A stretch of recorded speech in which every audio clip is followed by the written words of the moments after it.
Guilty as charged. Guilty as charged. Guilty as charged. Guilty as charged. That's my guy.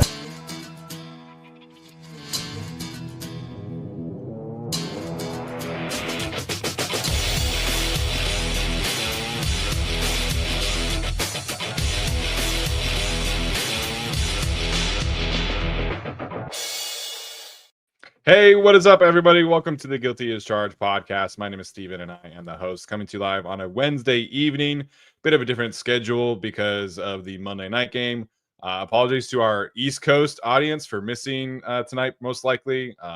Maybe some of you are up at 11 p.m. watching the show, but if not, we appreciate you watching the replay tomorrow. Nonetheless, it's a good time, obviously, to see those comments. So excited to dive into our Chargers film review. Some really cool takeaways to get into in this one. Obviously, Chargers being at 2-0 is obviously a great time as well.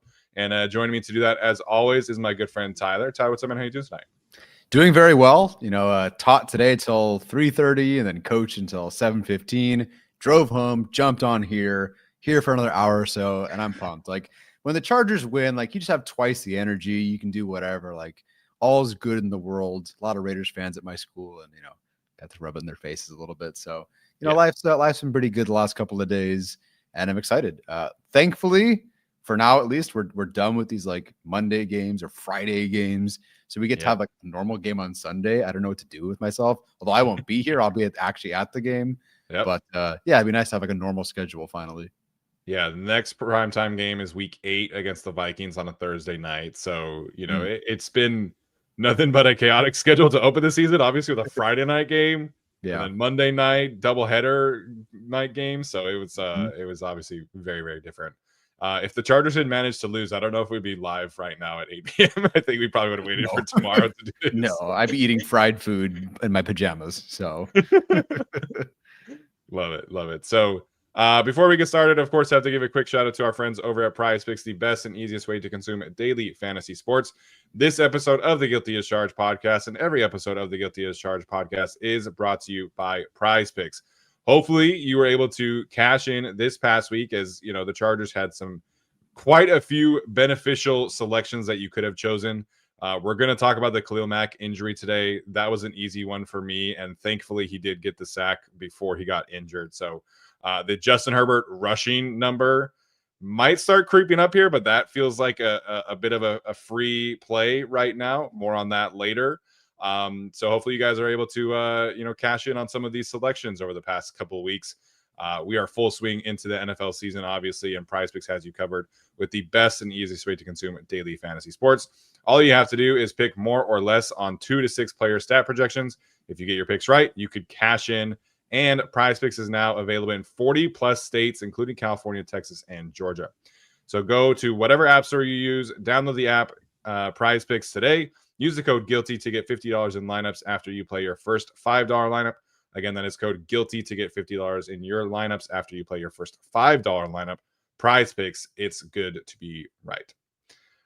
Okay, so let's kick this off with the Khalil Mack update. Obviously, injured late in the first quarter. We all feared the worst. The way that looked was not a fun thing to look at. And then he obviously comes back later in the game, sling on the sideline. And thankfully, the Chargers are avoiding a worst case scenario here where this could have easily been a season-ending injury. Instead, Ian Rappaport is reporting that he is only expected to miss a few weeks. I was looking up some other players who suffered a dislocated elbow, and generally speaking, return to play happened about 5 or 6 weeks after the fact. So the Chargers have placed him on injured reserve. He is going to miss at least 4 games. And obviously, we can kind of see where that goes, but I think it's obviously great news that this is 4 weeks, maybe 5 weeks, and not the entire rest of the season like Rashawn Slater's injury. Yeah, goodness gracious. This could have been any range of things, and this is arguably best case scenario. Of course, 0 games is best case scenario, but we knew this was something, and for it to be not more than 4 games, it seems like, is pretty darn good. So, the stretch of games coming up for the Chargers. The Broncos obviously have a very good offensive line. Giants, not so much in general. Washington Commanders right now, their line is 28th in pass blocking efficiency. And the Dolphins are just a giant dumpster fire. I don't know what they're even going to be by the time we get to that point. So, Right. you know, if that's your stretch of games, of course, the Denver Broncos game is the big one. But if that's the stretch of games you're going to miss, it's not the worst ones to miss. They're going to miss him, but this is honestly genuinely so positive. I was ready for we were all like, well, who do you trade for? Who do you sign? What do you have to do? Literally at halftime, I was looking up at rushers who are still free agents. I know people were already giving out halftime like signings. You know, who can you fly in right now to Vegas to sign with you? And now it's like, oh, okay, it's probably 4 games. And you watch Mac, like he's back out on the sideline. Yes, his arm was in a sling. I'm almost positive if it was a Super Bowl, he'd probably be out there in some way. Like that just would be Khalil Mack. Probably. Or a playoff game. I'm sure. Yeah, right. So I think in 4 games or 4 games missed, by that 5th week, he'll be good to go, which is fantastic. Like I really did not want to see one of the 5 best Chargers players out for the year. So this is right now a very good situation.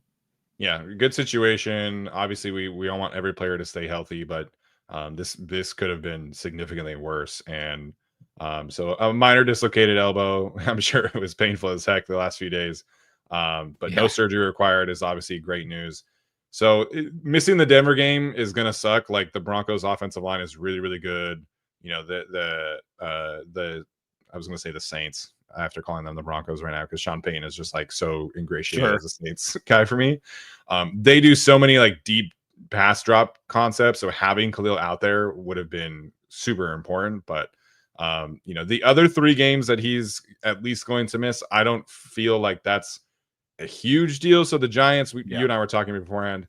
Andrew Thomas has yet to play for the Giants. He might be back, you know, for that game, not this week, but next week for the Giants. Outside of that, their offensive line is comfortably like one of the worst units in the league. They're on their 3rd string right tackle right now. Marcus Mbao was the one playing out there this week. So I feel okay about that. The Commanders are allowing a lot of pressures, but they also get the ball out super quickly, and the Dolphins get the ball out in like 2.25 seconds. So if you're going to miss a set of 4 games, I feel okay about this being the selection of games. Obviously, you know, if this were like the end of the season and he were missing, you know, the Eagles, Chiefs, Cowboys, Texans situation, that would be suck. That would be much worse. So feeling a little grateful today that it's only 4 weeks and it's this particular 4 weeks. Yeah, I am as well. Atticus is mentioning, you know, Kyle Kennard sighting. It's going to have to be. I don't know how much special teams he would ever play, but yeah, it's going to have to be. And, you know, these things can be a blessing in disguise. We heard, I think, less in the preseason and offseason about Kennard than these other players, but it took injuries to get us a Cam Hart and to get us a Tarheeb still out there. And suddenly it was like, why were these guys on the bench the whole time? Now with Kennard, it was crickets all off season. So I don't think it's quite the same situation, but you never know. Yeah, the preseason tape for Kennard, unfortunately, was not great. Riquet asking, how did the Chargers do without Mack on the D-line on Monday? I don't know how much we're going to talk about Thule tonight. I thought Thule on tape was really, really good. Unfortunately, you know, Bud Dupree is what he is at this point. He's like a run defender first. Yeah. He did not register a single pressure. Granted, he is going against Colton Miller, and Colton Miller is really, really good. I thought Caleb Murphy had some moments. And then Justin Eboigbe was playing a little bit on the edge as well. So in his absence, that's kind of how they rotated. But what did you make of how the edge rusher specifically played without Khalil after he got injured? Yeah, we'll talk about Thule for sure. The rest of them don't have a pass rush move in them in terms of the edge rushers. Like it's just they're more powerful guys. You know, Murphy is still trying to like he was a guy who was a bubble candidate. You know, not exactly a refined rusher. Dupree never was either, but they're not exactly like they don't have the kind of moves that these that even like Thule or Khalil or obviously Joey Bosa could throw. So yeah, it wasn't great. Caleb Murphy can throw, a little cross chop at you every once in a while, right. and he can do a little speed to rush. Yeah. But Bud Dupree is essentially power or speed to power. And again, he's a really, really good run defender. Like I think that's a very underrated part of his game for Chargers fans. Yeah. So I think from a run defense standpoint, the Chargers will be okay without Khalil. I don't think there's that significant of a drop off. Like there is a drop off, but you're not going from Khalil the pass rusher to Bud the pass rusher, for example. So we'll see ultimately what the Chargers decide to do. If they don't believe Kyle Kennard is ready, they have placed Khalil on injured reserve already. There was no corresponding move. They did work out Cleveland Farrell or Farrell, or however you say it, and Rashad Weaver today. So we'll see if that continues or if they sign somebody there. Again, it just sucks that Jadeveon Clowney couldn't wait a day to sign with the Cowboys. But, I would expect them to at least bring in somebody on the practice squad and maybe potentially elevate him over Kyle Kennard. We'll see kind of what happens there. But I don't think they're going to roll into these 4 weeks with the existing 4 and no other option. I think they will make a move of some kind. I don't think it's going to be a trade. They're not getting Trey Hendrickson in week 3, everybody. But I think they will have some kind of addition to help out. Yeah, I hope so. So out of 106 edge rushers, Dupree is 99th in win rate and Murphy is 102nd. Thule's at 75th, so hopefully he gets a little bit better, but that's where they're at. After Thule, you have essentially like 2 of the 10 worst edge rushers in win rate. So yeah, a little more would be good. Yeah, a little more. Eddie Suttle pointed out that Preston Smith also signed today. So missed that. Yeah, he's back with the Commanders, who did not need an edge rusher. So I don't understand that. But they have Von Miller, who actually, by the way, has a where is it? Hold on, let me do the math here. Where'd it go? Where did you go? Oh, he has that's right, 0 in win rate right now. Really? I did not realize that. Yeah, Von Miller is literally tied for the people with 0 for last in win rate, which is not good. Okay, maybe they do need an edge rusher then. Yeah, not good. 0 win rate is usually not good. No, 0. Yeah, that's very much below the bar of good. Yeah. So there's been obviously a lot of clamoring for a trade and things like that, and I get it. Most of these teams are going to wait and see kind of how the season goes before they start to make trades. If they had wanted to pull off like the Austin Deculus equivalent of an edge rusher after cutdown day, maybe they could have done that.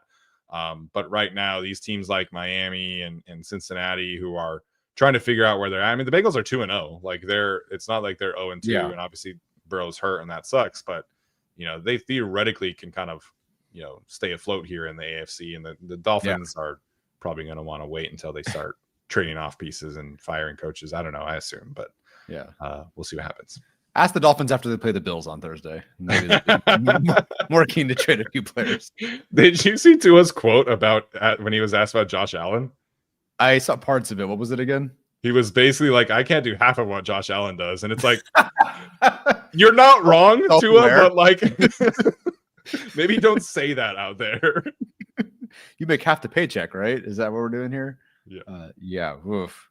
Well, the Dolphins, they make me chuckle. I'm glad I'm not their team or a fan of their team. Dude, that Mike McDaniel quote or moment in the press conference after the game where he was like, yeah, we didn't win the game because we lost the game, and then just could not get it out. I was like, okay, man, this is bad. This is really bad vibes. Not good. Yeah, at least Brandon Staley could complete his sentences. So. Yeah. All right, let's get started in our film review. Every single week that we do this episode, we start with a narrative of the week. Usually they're in the title, so you guys probably can figure this out. Tyler, let's start with your narrative of the week after watching the coaches tape. Where do you want to start with this one? I really wanted to start with the play action offense, but after watching the film, and I know it's a bit redundant because we did discuss this already on the post broadcast show. This defense, man, if Superman was about kindness and punk rock, this Chargers defense is like grunge rock, where it's just nothing but driving and nasty and mean. And I just get a kick out of watching these guys to the point where I'm not someone who loves to jump on here and be like, oh, this is the greatest. That's not really my shtick. It's not our shtick on this show, usually. But to me, and I know I'm younger than some fans, this might be the most well-coached position or side of the football that the Chargers have ever had. And I don't say best, and I don't even say most talented, but in terms of this pure coaching, watching everybody on film in this past game, I couldn't believe what I was seeing, because last year they were very well coached, I think, They were in the right scheme. They were making the right plays. But this year, and especially against the Raiders, it wasn't just like, oh, that looks really good, good coverage, and everything's great. The defense is like pretty solid, good for them. They're mean and they're enforcing and Alohi Gilman read the ball so well on that first play that he hit the ball so hard he couldn't catch it, and two, the ball flies up another 10 feet in the air, and Henley's able to get it. Tuli Tuipulotu, one of the best block destruction plays I've ever seen. If you guys have not seen this, it's one of our shorts. It's on my social feed. They gave credits to Derwin James during the broadcast, but watching it back, he hit the pulling guard so hard that the pulling guard hit the tight end so hard that the tight end hit Ashton Genty, who we saw in this game is pretty good with contact balance. It hit the running back so hard that he lost 5 yards. I've never seen that before. I've seen Tuli destroy blocks before, but I've never seen someone hit a guard, hit a tight end to hit a running back for a loss of 5. Derwin James, hey, you want to free up Khalil Mack for that sack? No problem. Let me just go full kamikaze into the right tackle and Ashton Genty, move them back 5 yards and free up Khalil Mack on a sack. The way Tarheeb still was hitting, everybody was just aggressive and flying around and even just well conditioned. Like at the end of the game, Dan Henley said he's crying. He admitted he's crying on the sideline and has a 101 fever and is, puking and whatever. And 56 minutes into the game, he's QB spying Geno Smith, and he puts all of his 90th percentile 10-yard split into that burst for that sack. Like these guys, from literally the first play with Alohi Gilman to the very, very end of this game, were flying and mean and in the right spots. I can't remember the last time I could watch a Chargers defense, and every single day that they play, I can go all 11 to 14 guys that played on defense made a play. Usually it was like, okay, Derwin James, do the fun thing, like do it, make a sack, right? Do the thing that wins the game. Joey Bosa needs you. This one, it's like Jefferson, Tuli, Jones, who we're going to talk about, Caldwell, Gilman, Derwin, Mack. Everybody makes plays. Kind of had a moment, Everybody had a freaking moment. And so I want to talk about the offense because there may be more interesting things there, I think. But I watched this defense and go, holy shit, these guys are absolute ass kickers out there. And it's just now shaping up to be that kind of Legion of Boom feel, that no-fly zone feel. You're just starting to see, like, this might be one of those defenses. Because, again, right now, maybe they're not the most talented. Are there 10 all-pros on defense? No. The Chargers have had more talented defenses. They've maybe had better defenses, I guess. But in terms of the pure coaching, I've never seen anything like this. No, and we had some questions about like the overall talent, obviously, and we were expecting a leap from Dayon. I at least was expecting a mini leap from Tuli. But Tarheeb still, like he in Daniel Popper's article after the game, he mentioned that Tarheeb still, his main focus of the offseason was to improve his tackling.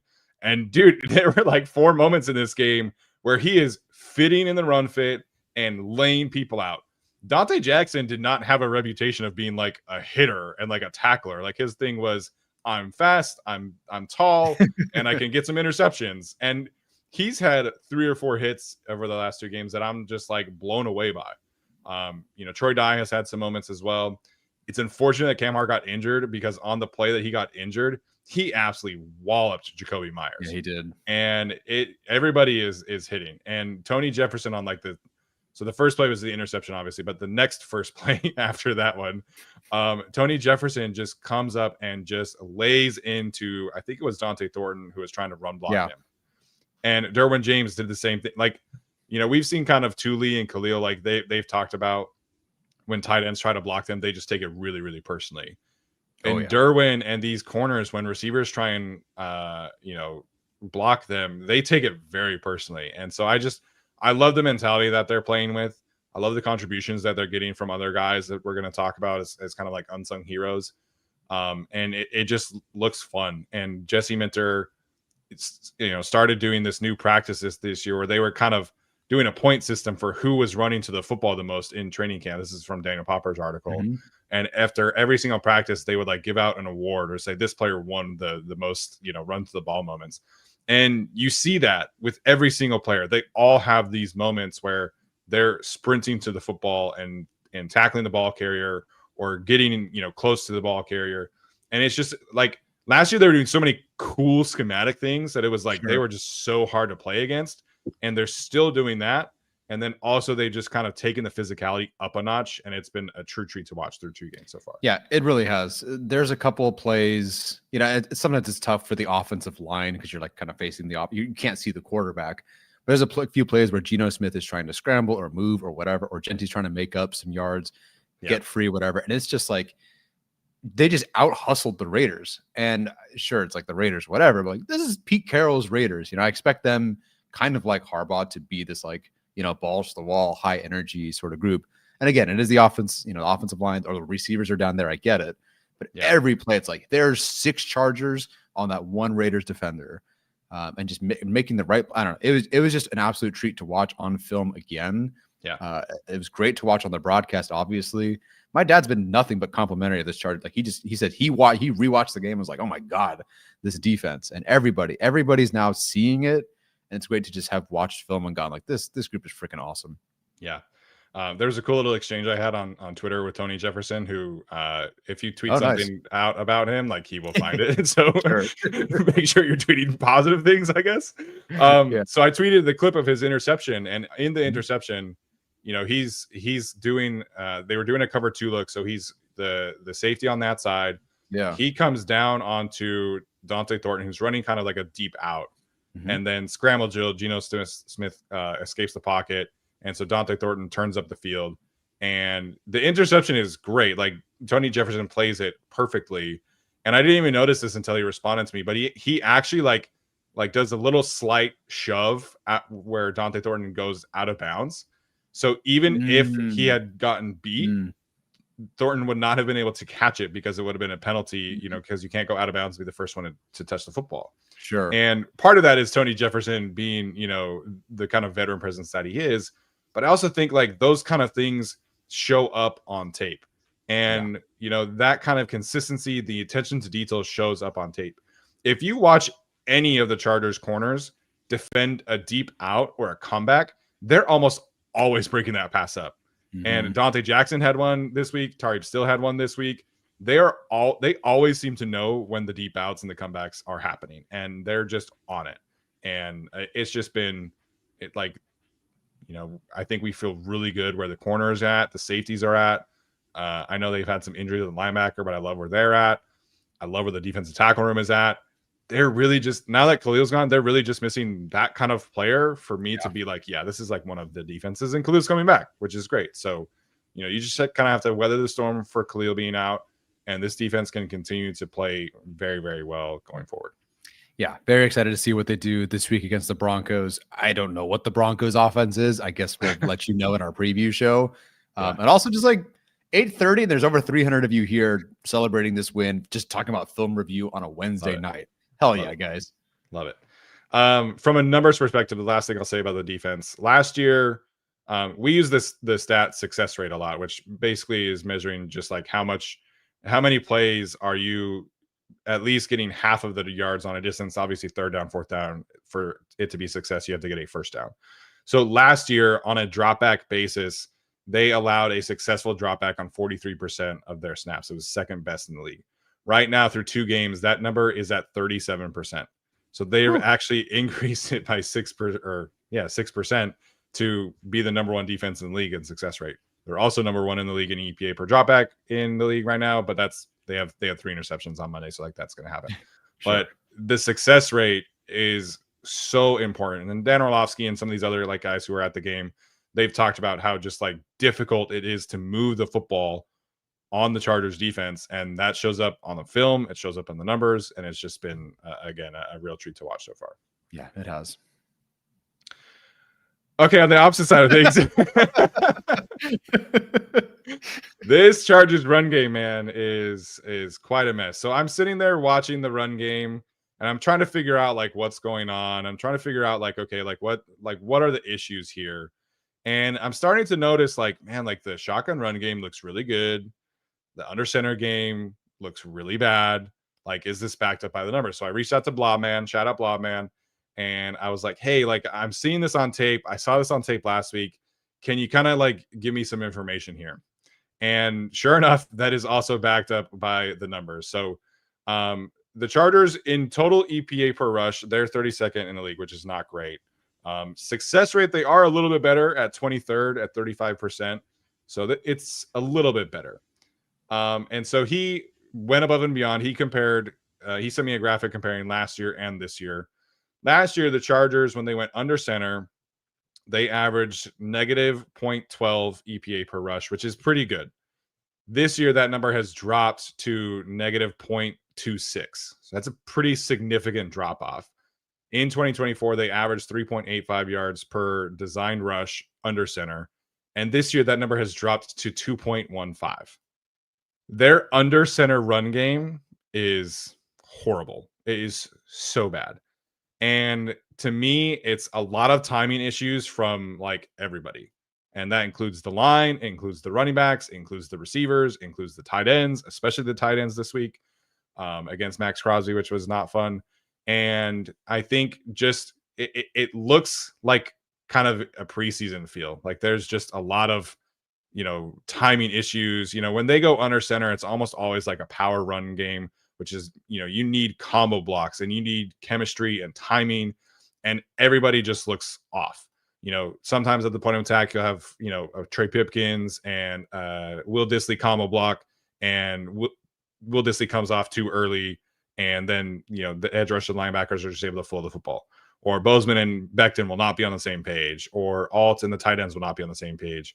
Or the line will be on the same page. And then a receiver has to come in and clean out a run or linebacker or safety in the run fit. And they over pursue or they take a bad angle. It just is like every play, there's like 2 or 3 players who are just off. And it's backed up on the numbers. It's backed up on the tape. So everybody's freaking out about Omarion Hampton right now.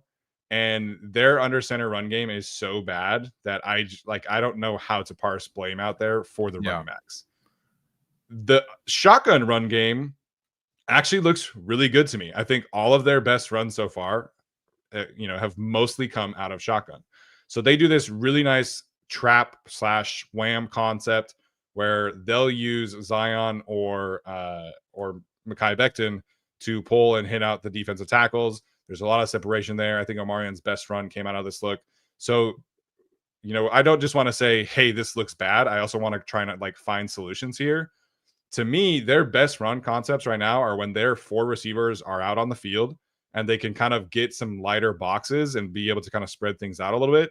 And then also Keenan Allen, Trey Harris, Matt McConkey, they're all really good blockers. And so when they go with their big packages and they invite the traffic, it just feels like you're inviting more room for error. And when they spread it out, it looks cleaner. It gives Omarion and Najee more time and space to operate. And if I were them, until we can kind of figure out the under center stuff, I would really lean into the shotgun spread run game. And, Justin Herbert and his legs is definitely more of a factor this year. So that's my number one solution right now is let's figure out the timing perspective using our shotgun runs. And then as we kind of get through the season, maybe we can start incorporating some under center stuff, because right now it's bad. It's in really, really bad shape. Yeah. I'm glad the success rate is a little bit better, because you and I said, look, they can't possibly be worse running the football than they were last year, right? It's literally impossible with Mekhi Becton and Najee and Hampton to be worse. And here they are. Success rate a little better, but overall not great. The Raiders currently, and probably because they played the Chargers, have the number 1 rush EPA defense in the league. I think they're 4th in success rate and run defense as well. Again, they played the Chargers. I'm sure that's something to do with it. The Chargers rushing EPA is so bad that if you look on the RBSDM website at the different charts for EPA and whatnot, their logo, the Chargers logo, is in the link, in the words of the link in the chart, which I didn't know you could do that. Yeah. But they're so far down that they're in the link. So it's not great. And I'm glad you pointed that out, because I didn't even pick up on that. I was watching it and just okay, bad run. This guy didn't block. This you're that looks bad. That's not good. Bad. But I didn't specifically notice it is specifically when they are under center. They're struggling right now. So, of course, no Rashawn Slater. Will Dissly got his leg bent up and might not play this week. Obviously, he finished the game. He had a brace, didn't look good. They're not facing Max Crosby this week, so that helps. The Broncos defensive line is overall better. but Nick Bonito's not specific. Like, what did Jonathan Taylor have? 160 yards or whatever it was. Yeah. Granted, that's Jonathan Taylor, and the Colts have a good offense, or at least a good offensive line. But yeah, I don't know. I didn't realize it was that bad specifically with that.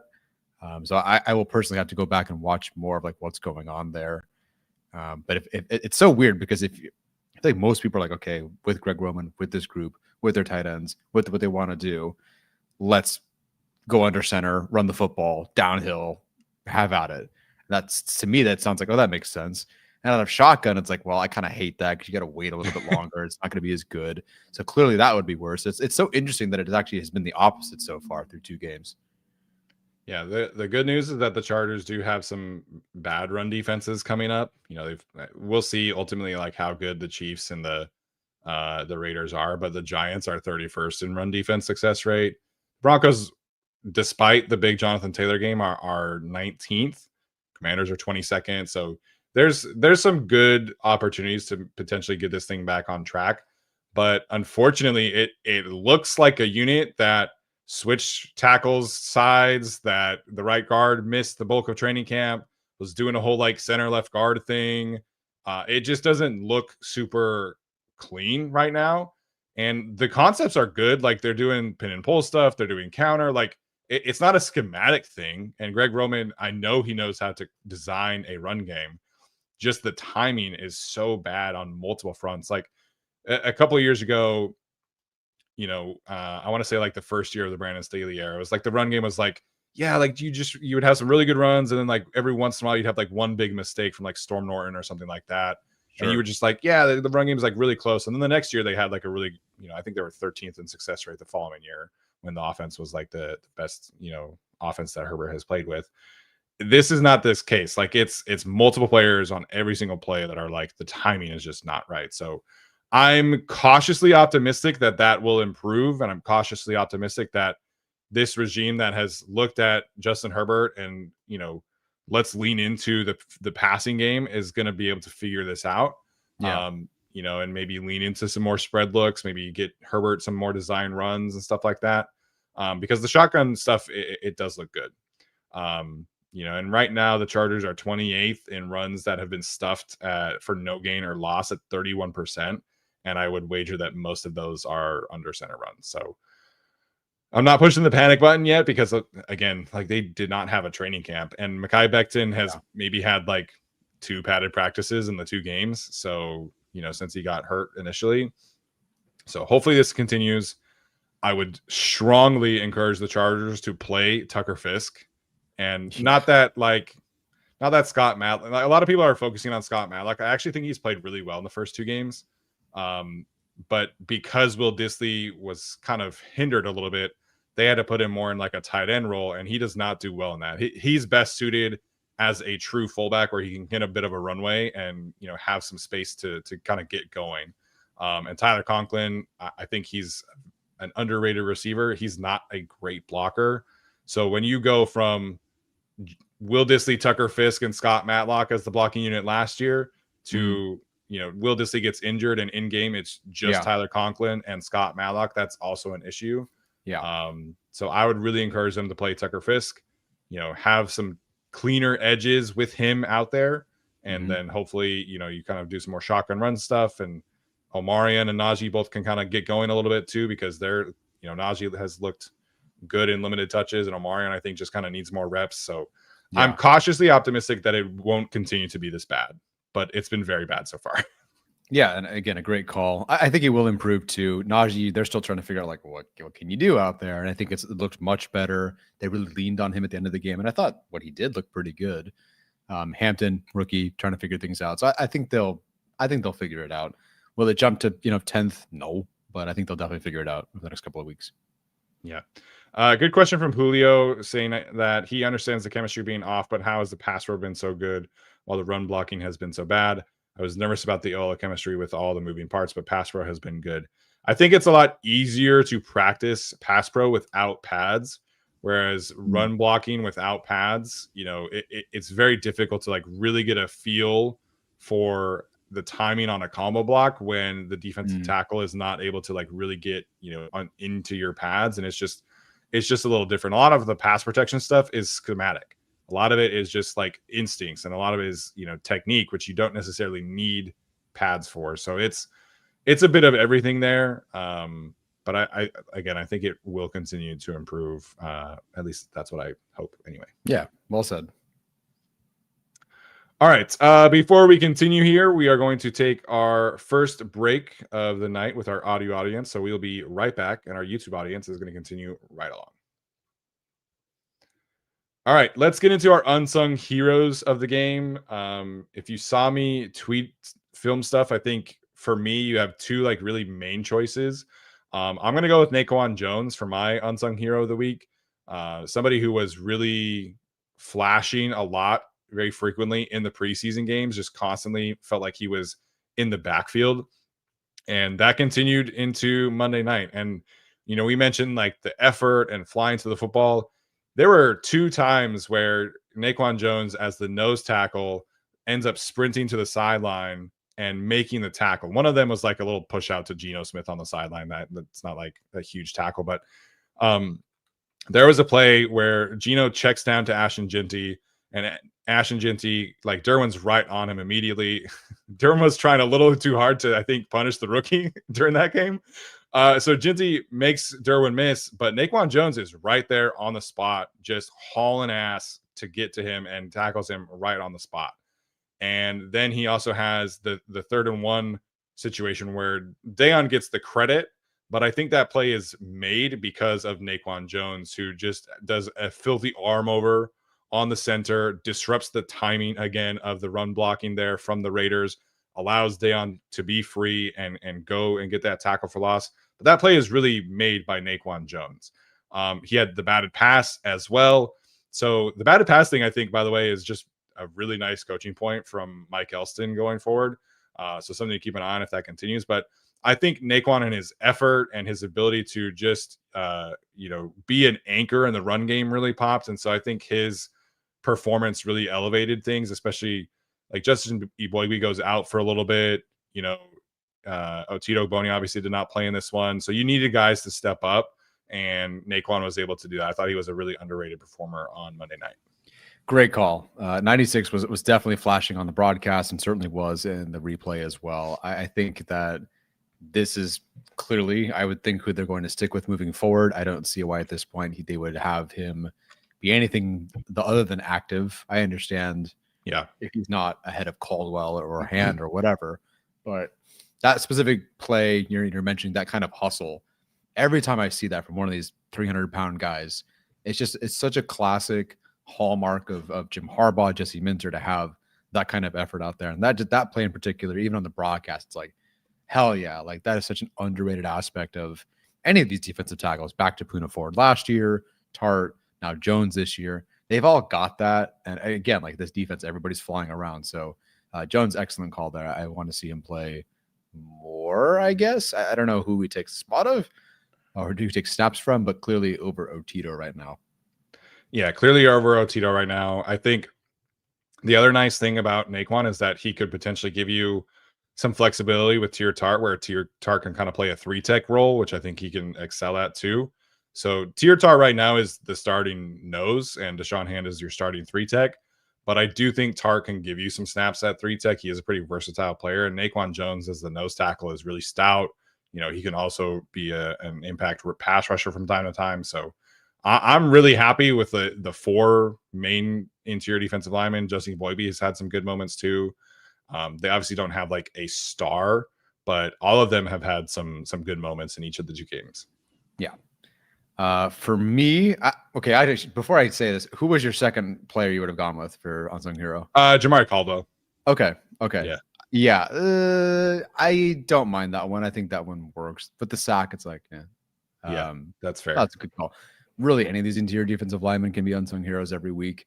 Sure. I kind of debated like which way I should go with this one, because I think because it was, for me, it's someone on defense. Like one of these players on defense was going to be it. Jones actually might have been the pick. I'll go only because I didn't praise him as much as I did on the live broadcast or post broadcast. I'll go with Thule, who I know we've already mentioned a little bit here, but I didn't realize how much of an impact he had until I rewatched everything. Like again, that one specific block destruction play, the broadcast is like, wow, look at Derwin James. And I'm like, well, actually, watching the thing, it's pretty clearly just Thule. The rep where he like rushed the passer, then realized he's got to spin out of it, bat the pass down. That was fantastic. A couple of times where he was able to spin out of a block, even if he kind of over pursued, he'd spin right back out of it and make a tackle. So great stuff there. Ended up with 6 pressures, 3 stops, the batted pass. I thought he had a tip pass as well. I don't know how they registered. Yeah, one of his pressures, I think he hit the ball as well. So he should have had 2 batted passes. Yeah, at minimum 2 hands on the football plays, whatever they end up on registering it as. So yeah, I think we all saw good things from Thule during the broadcast. So it's not like we didn't praise him, but I think he was better than I expected. I kind of, once Mack went out, I was just kind of like, like there's not really much going on at edge rusher right now. But going back, there was more to it than I expected and than I thought. I think we're just waiting for the splash play where it's like bend around the edge or cross chop and boom, there's a sack. I think we're waiting on that. But rewatching the film, I feel much better about Thule being the guy for the next few weeks. Yeah, I think he has improved in certain areas where, last year they rushed him from the interior spot quite a lot, and I didn't feel like he was really impacting the game there. Obviously, a lot of rushing from the interior with this specific scheme is like, you're the pick man, or you're trying to, be the looper and things like that. But he had a couple inside rushes this week, against Alex Kappa that were like really, really flashing. And we mentioned Alex Kappa as somebody that the Chargers could exploit heading into the game. But I feel like he's getting more comfortable as a pass rusher. Like he's not a super toolsy player, so he's never going to be like a, 16, 17 sack kind of player. But I think, he's just really, really solid, really, really comfortable. And I think him continuing to elevate his game and the little things it continues to impress me how much he plays with just his hair on fire every single play.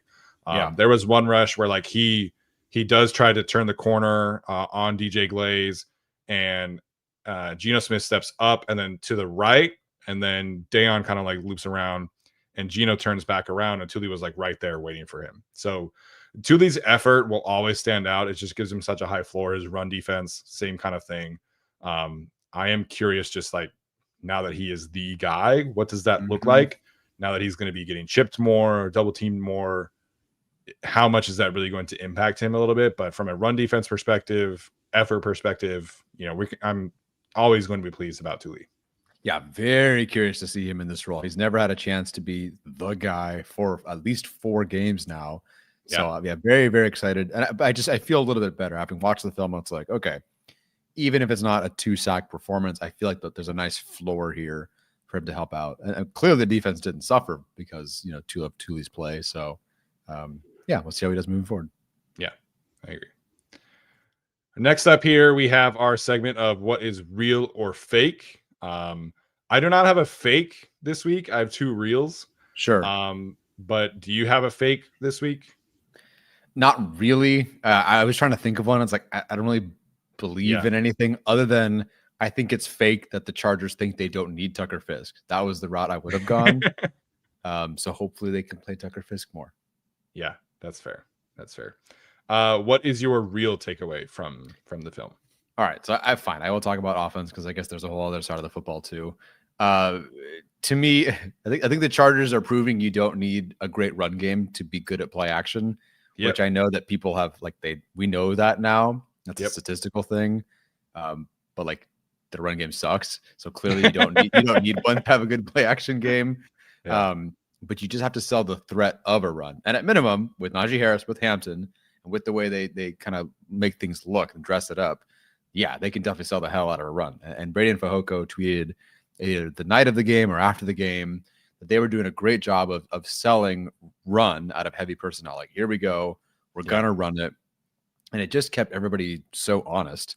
And I didn't realize it as much, but like looking back on the last couple of games, definitely this past game, they're not running play action a whole lot more. I think they ran play action 33% of the time in this game. I think for Herbert last year it was like 31%.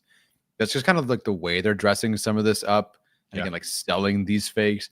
They can't run out of under center and heavy or whatever, but they can dress up play action like crazy. And it's just not letting Max Crosby, just pin his ears back and beat somebody off the edge. Clearly there were chips involved as well, but Yeah.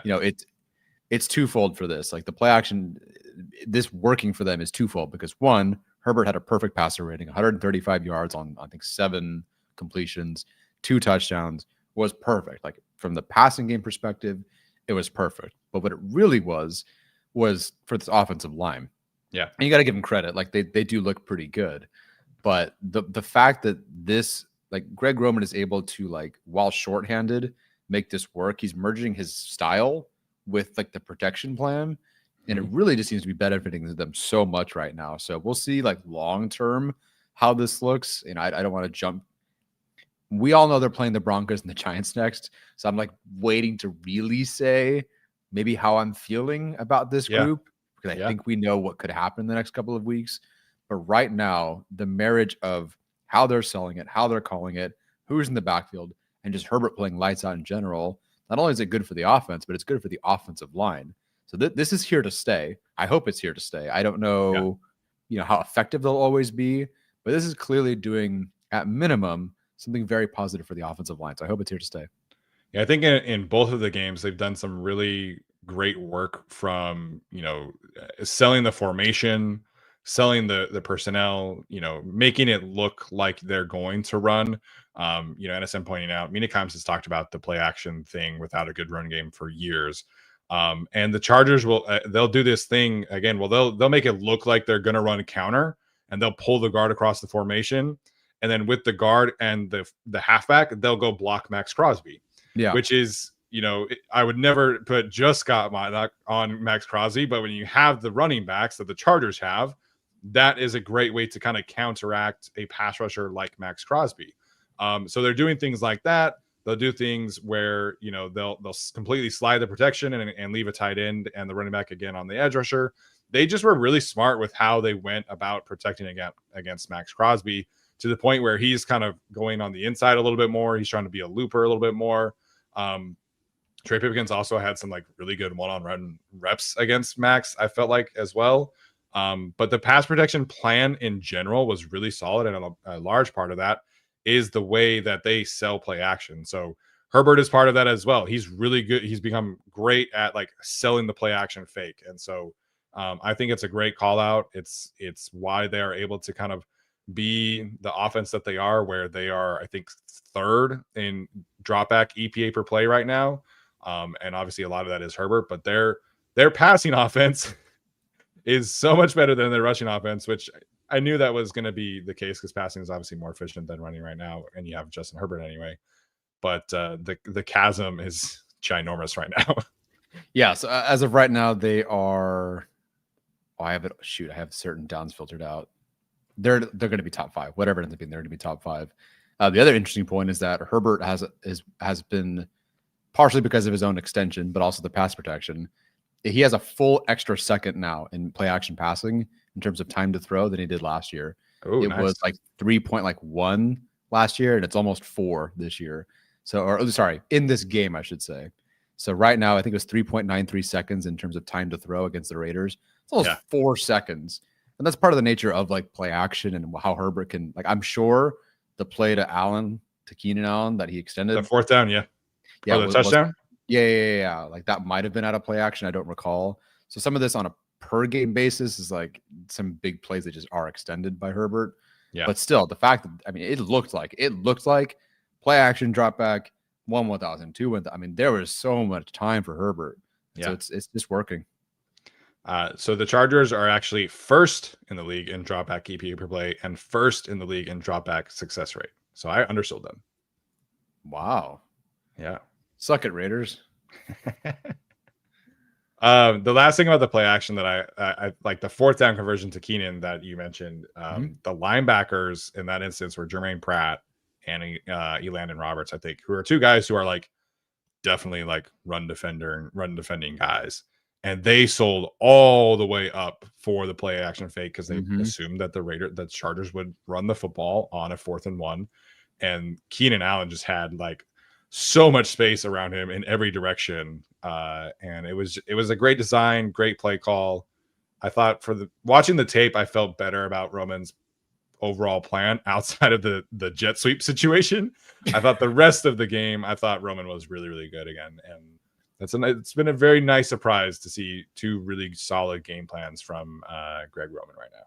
Yeah, definitely. What's your reel then?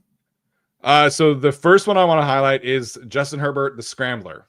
Obviously, we as Chargers fans know that Herbert has always been an athletic player. He's always been a capable runner, but something on tape just is showing me that he is a much more willing scrambler and somebody who kind of has a lot of confidence in that regard. So right now he is actually 7th in the league in scramble yards. Patrick Mahomes weirdly is first. He's got like 130 yards scrambling right now, which is crazy. But Herbert has 63 scramble yards in 2 games. That's 31 yards per game. It's at 31 and a half yards per game. So that would, if his 30 yards per game keeps up, that would absolutely shatter his previous career high of 302. He is scrambling 3.5 times per game, which again would shatter his amount of scrambles on a season. So his previous career high in total scrambles was 36. 3.5 times 17 is a lot more than 36. And I just like on tape, it just feels like he is looking more to run more often. Like previous years, last year, it felt like he was kind of breaking out a little bit in that regard. But I always felt like he would scramble to pass and he would only really take off and run if that was the only option. Whereas now I feel like he is becoming a little bit more comfortable with, I'm just going to take off and run. And, maybe he could work on avoiding some hits every once in a while. That would be great. But he's obviously got the slide down. He's obviously got some, ability to make people miss down. And I think it's just the confidence is really, really starting to get going, which Albert Breer pointed out in his thing after the Chargers Chiefs game, that was like the main reason why Greg Roman went to Eugene, was to be able to start, instilling the confidence in him to scramble. So right now he's on pace for 500 yards scrambling, that would be crazy. And I think if this does continue, that to me is like one thing where that can really sway some voters his way potentially towards a potential MVP conversation, where we all know he can throw for 4,500 yards, 35 touchdowns, whatever. But if he's also adding 500 yards scrambling, that's right up there with what Josh Allen and Lamar Jackson are doing in that regard. And obviously they're doing more design rushes, but 500 yards scrambling would be a significant, advantage, feather in his cap for a potential MVP case. Yeah, that would be huge. It's been huge for the team so far. Obviously against the Chiefs, we all saw the scramble. We all saw the slide. That was fantastic. But you're right. He does look more decisive. I think you said the word confidence, and there was confidence. And that checks out. That checks out watching him on the broadcast. There's less hesitation if there's an opportunity. Now, a couple times against the Raiders, I think it was like, here I go. And then, could have avoided a few defenders here or there. Maybe something else could have held up. But he doesn't. When he takes off and runs, it's not like he's scared and bailing or anything. It just really feels like, I got something here. And sometimes he's wrong, but it really does feel decisive. Another quarterback who is scrambling is Kyler Murray, who posted a picture of him with dogs wearing a Michael Vick jersey. Not good. Not great. No. But anyway, Herbert scrambling is great for me. It looks great for me as a fan watching on film. And it's great for the team. Yeah, watching some of the games back from last year, there was that stretch of like Broncos, Ravens, Bengals, where he was very active as a scrambler, and then he kind of like went back into his former self. So we'll see if that happens again. But if he can continue to scramble, 30 extra yards a game, it's a huge difference. It makes all the difference in the world to be able to help prolong drives, potentially score extra touchdowns. So it just would be a great feather in the cap of the Chargers offense if he can continue to do that. And I think I'm buying into him as a scrambler. Like it just looks a little different. Greg Roman has talked about it, a couple of times, and obviously that was like the main reason he went to Eugene. So I think we will see more scrambling consistently from Justin Herbert. Yeah, I think so too. And as NSM points out, the juke in the Chiefs game where it was called back was amazing. Yeah, yes. Just reminded that was taken from us. Yes, and that was like a 35-yard run, so that would have been, that could have put him at like 100 yards scrambling. So yeah, and he's now facing the Broncos at home. Where the last time we saw him do that against the Broncos, it was a huge run for them. So Prize Picks. Use the code guilty for Prize Picks and hit the more. Yeah. I've had people message me about Herbert's rushing number, and I until we see otherwise, I would continue to hit the more on that one. Yeah, and if McConkey's out because of his biceps, he's running more. Yeah. Yikes. OR asking, the one thing about him running that I don't like is that he does slide behind the line of scrimmage. It really irritates me. Like, I get that. It's usually only like 2 or 3 yards, but like just throw the ball away, man. Like, yeah, or dive head first. Pick one of the two, man. Yeah, I get you. I understand though. It's like, oh, here he goes. What's he gonna do? Lose one. Aw. So I get it. And the last time that he did it, he like the one time where the Raiders did a cover zero look and they actually got through, he bailed out like instantly to the right and he slid, and Max Crosby is like sprinting from behind and he had his left hand like kind of behind him a little bit. And I was like, dude, you got to be careful with that. Like, you never know, like if somebody runs by and like steps on your hand, and then you're doing which has happened before against the Raiders. Happened before, yeah. So, I love that he's running, but let's be a little careful with like the hand and sliding behind the line of scrimmage. Sure, absolutely. All right, Tyler. Any other thoughts here before we jump into some super chats? Just a mild one that I think the Deion Henley All-Pro season is really upon us. Yeah. He has taken a significant step up, and he's finishing plays now. Splash plays are happening. Yep. He was this close to getting a second interception, by the way. There was that play where Thule kind of spins out and he bats the pass up. Deion had it like right here. Then Ashton Genty at the very last moment like poked it out. Yeah, it was like this close to having a second one. So he's phenomenal, and he's playing the run so much more effectively this year. He's seeing things so much more effectively this year. You can really tell that last season the reps are really, really counting. So I think the Chargers are going to have, I think Alt has a great chance to be an All-Pro. Yep. I think Herbert has a very good chance to be an All-Pro. I think Deion has a great chance to be All-Pro. I think Derwin has a great chance to be All-Pro. And maybe Tarheeb still, if he can start getting some interceptions. That's like the one thing for him. Yeah. But yeah, I think all four of those guys can really, be a strong performers late in the season and continue to get some awards. Yeah. Okay, fine. Cameron Dicker also could be an All-Pro. Thankfully, he's not in the same conference as Brandon Aubrey, who's probably running away with that one at this rate. Yeah, first team All-Pro, probably not. Dicker's not out here hitting 64-yard field goals to send the games into overtime. So I think Brandon Aubrey's probably got first team All-Pro locked up. But Cameron Dicker is great, man. I think he's very comfortably like one of the 3 or 4 best kickers in the league right now. Totally. Jesse Minter All-Pro, yes. There's no award for that, but he could win Assistant Coach of the Year, which definitely could. Yeah, he could definitely win that. Also, shout out, the broadcast picked this up and we didn't mention it, but J.K. Scott fielding the missed, like the field goal snap and having to like pick it up off the ground, get it, or is it PAT, whatever it was.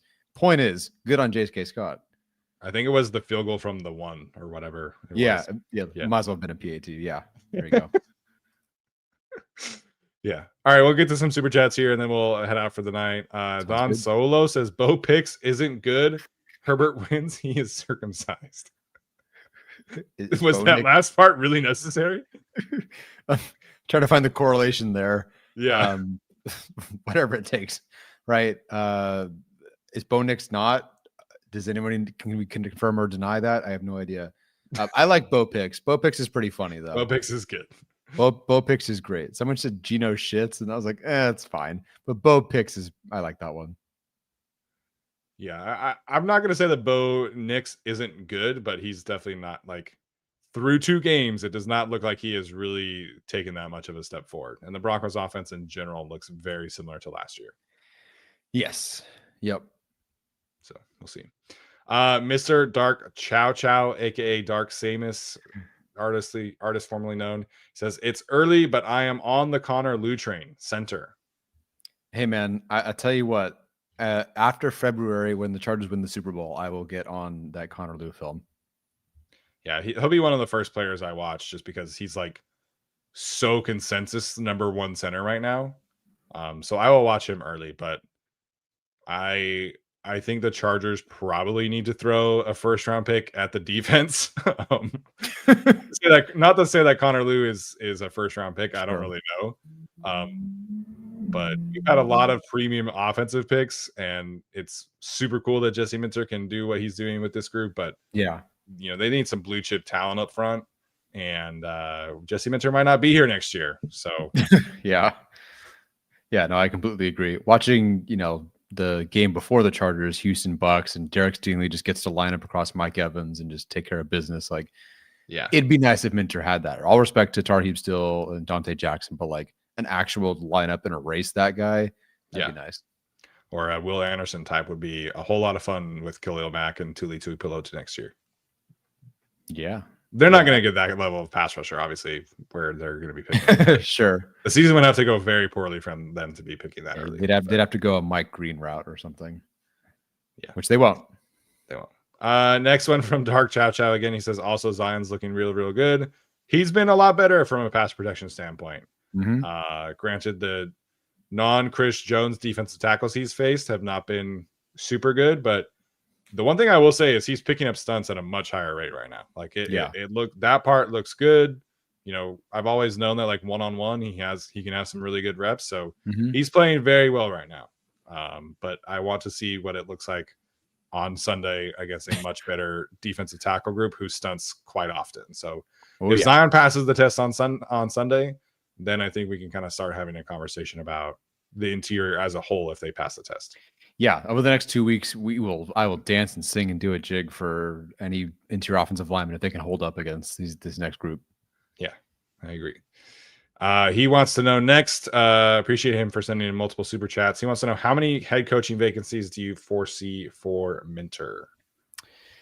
Well, I don't know if they would do it in Tennessee. I guess it's possible. I don't know if the Jets go one and done with their coach, but no, I would be. They shredded that roster for him. I would be stunned if the Jets. I would be surprised too. I think they're okay with the Browns, but who knows? Pittsburgh people are getting kind of pissy over there, but Tomlin I think is kind of contract for life. Yeah. Miami, obviously, the Giants probably. Yeah. That's probably it, unless they're done with Glennon in Arizona. Yeah, I could see Arizona. Like they had a decent amount of playoff hype entering the season, and like it is year 3 down there. So if they go kind of like 9-8 and miss the playoffs, I could see that. Plus Kyler, there's a lot of chatter about Kyler not being like a super clean fit with the rest of the cast. Yeah. He like refuses to throw to the middle of the field, and then all of their running routes for Marvin Harrison are to the middle of the field. So I could see a little bit of a reset in Arizona. Yeah. Yeah. I wouldn't be shocked if the Panthers job opened up. Definitely possible. But that's not a good job. Like that is not somewhere that and that's the thing. Like these jobs openings suck. Like I would hell no. If the Titans opens up, I think that is the one that would concern me about Jesse Minter, because they just took the quarterback. Yep. New ownership group, new stadium coming in.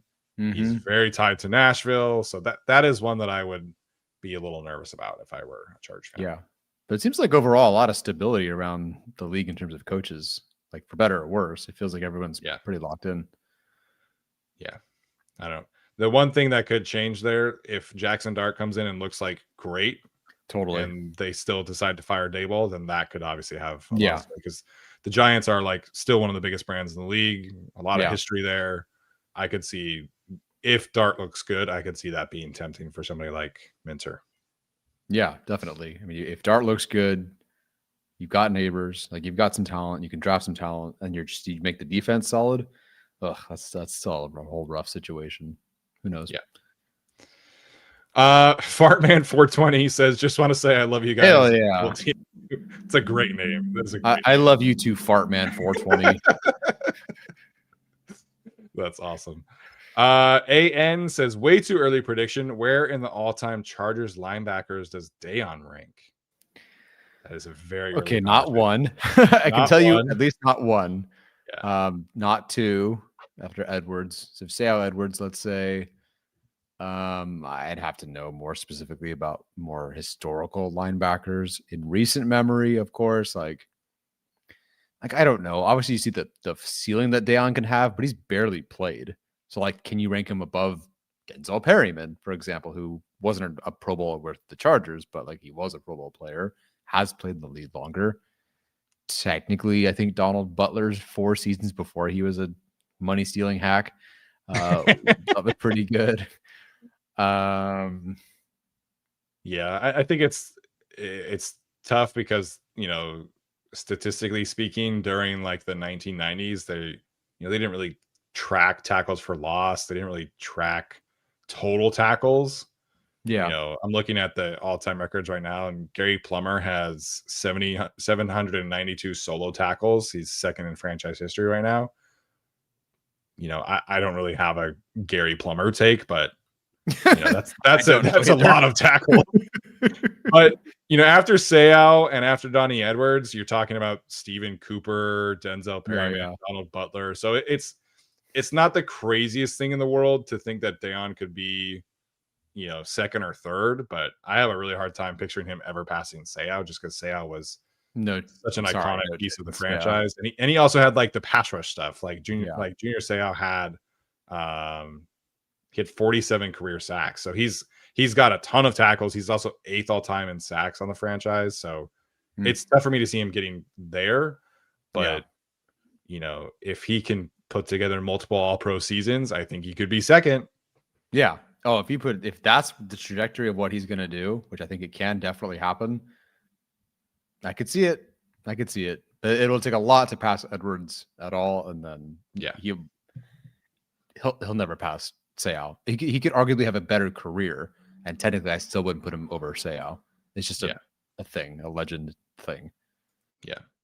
And Donnie Edwards only played 5 seasons for the Chargers, but he had like 700 tackles in those 5 seasons. So yeah, no, it was insane.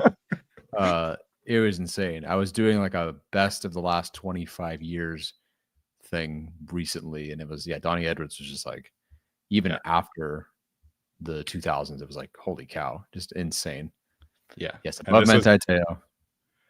No Manti Te'o. No Kenneth Murray either. That Eric Kendrick season didn't do it for you? No. Who was like great with the Cowboys? Yeah. So funny. Our last one we have a couple other ones that just piled in. NSN says, when do you think the run game gets going? If I think when is appropriate there. I do think it will get going eventually. The timing is just really, really off right now. So I'll say maybe like after week 6, we like really start to see it get going when they play some worse teams, have more time on task. I think it'll improve over the next couple of weeks. And then like week 6, I think we'll start to see it, take off a little bit. Yeah. Against Denver, probably not. They're pretty solid there. I don't see against the Giants that suddenly becoming a thing. Let's just run it. Dexter Lawrence, like, go for it. I think Washington, you see it pick up pretty good. And then I think against the Dolphins, I feel like that's a potential. They put up 50 points on the Dolphins and just put them out of their misery kind of game. I think it's very possible. There's like, there's another Amari Hampton run. There's an Najee Harris run. Could be that. Yeah. Bradley Chubb, who the Chargers should definitely be calling about down the road, by the way. He said after week 1 that the defense is kind of doing their own thing and there's no real like unity going on. And then this last week, he called their defensive performance embarrassing. So the vibes for the Miami in general are not good, but the defense, I think, is one of the worst rosters in the league on defense. Yeah. And, it's not good. Not good down there. No, I think they would genuinely be better if they just brought in every Colombian drug possible and did that before the game. And I think somehow they would be a better team. Don Solo back with another one says Herbert has a chance to be an MVP this year. I agree. Still waiting for KLS to break out, and Harbaugh we trust. Hope our head coach is okay with the circumcision stuff. Sure. The KLS situation is one I would keep an eye on. Justin Herbert and this coaching staff do not take kindly to like lining up issues and running the wrong routes. And KLS has had both of those problems in the first couple of games. And we talked about like they need to play Tucker Fisk. KLS is unfortunately probably the player who is a healthy scratch if Tucker Fisk is playing. So I would keep an eye on that one for sure. Yeah, I mean, in the preseason, in training camp, everything was great. I think he was like 0 for 3 on contested catches, but like you saw what he could do. Yeah. And then, Alex pointed it out. There's the play where QJ is telling KLS where to line up. Of course, then you see the offsides on the offensive player one that negated a pretty solid play, if I'm not mistaken. The wrong route against the Chiefs. Like we saw what Brendan Rice did when he did that once, and that didn't make anybody very happy. I don't expect that same trajectory. Clearly, we've seen more from KLS, but Right. with the way snaps have flipped with Trey Harris, Keandre Lambert-Smith is 0 in yards per route run, and Trey Harris is like first in rookies in yards per route run.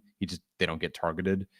I think because we've already seen the switch, and now if McConkey can't go, QJ is probably your X. Keenan can do the slot or the Z. You need a slot or a Z.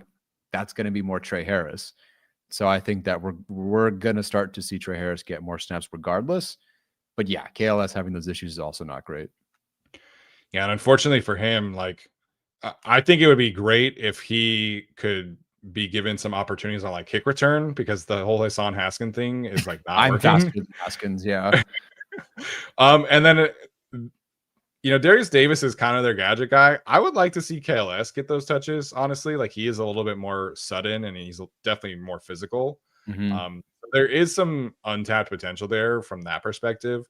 But right now, his main thing is being the vertical stretch guy. But Quentin Johnson is doing that. Ladd is doing that. Trey Harris is doing that. So there's just, unfortunately, just like not a lot of room for him to truly like operate and give those opportunities that be given those opportunities, I should say. So yeah, we'll see how the Chargers kind of operate this. Obviously, if Will Dissly is going to be out, then they can continue to do the whole 6 receiver thing. I don't know how long that 6 receiver 2 tight ends thing is really sustainable for this team. Yeah, the 6 receivers felt very conditional on how many tight ends are we carrying, if they have to, or not carrying, but are keeping active on game day. If Fisk is active and Dissly is active, Keandre Lambert-Smith is going to be inactive. Like Haskins, unless they make the switch where Haskins is no longer the special teams guy and that's KLS on returns, but like I don't see that happening. Yeah. So yeah, we might see the inactive part.